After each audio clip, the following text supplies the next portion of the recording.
নমস্কাৰ বন্ধু বান্ধৱীসকল, মোৰ অন্য এটা ভিডিঅ'লৈ স্বাগতম জনাইছোঁ। এয়া আমাৰ ঘৰৰ ওচৰতে বিহু কৰ্মশালা হৈ আছে।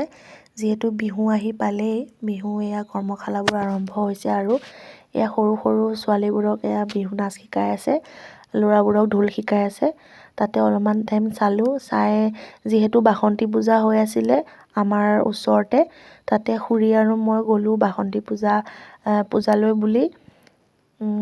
যোৱাৰ একো প্লেনিং নাছিলে, কিন্তু যিহেতু মায়ে মাতিলেতো যাবই লাগিব। কেতিয়াবা একো প্লেনিং নোহোৱাকৈও গৈও বহুত ভাল লাগে। মই ভবা নাছিলোঁ আমাৰ ঘৰৰ ওচৰতে পাতিছে বুলি।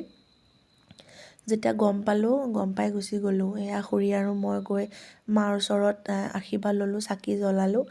চাকি জ্বলাই কৰি আমি গৈছিলোঁ 6মান বজাত। তেতিয়া মানে মাৰ ওচৰৰ আৰতি ভাগ আৰম্ভ হোৱা নাছিলে, 7:30মান বজাতহে আৰম্ভ হৈছিলে।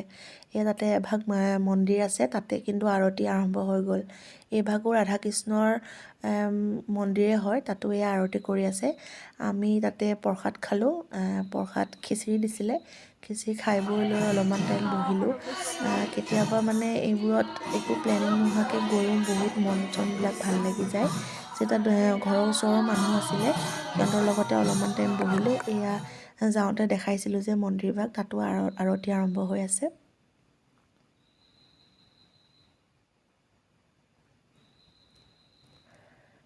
তাৰ পৰা আহিলোঁ, আহি পেলাই এয়া ঘৰৰ আগফালে হোটেলত পকৰি বনাই আছিলে, বোলো চাহৰ লগত খাবলৈ লৈ লওঁ।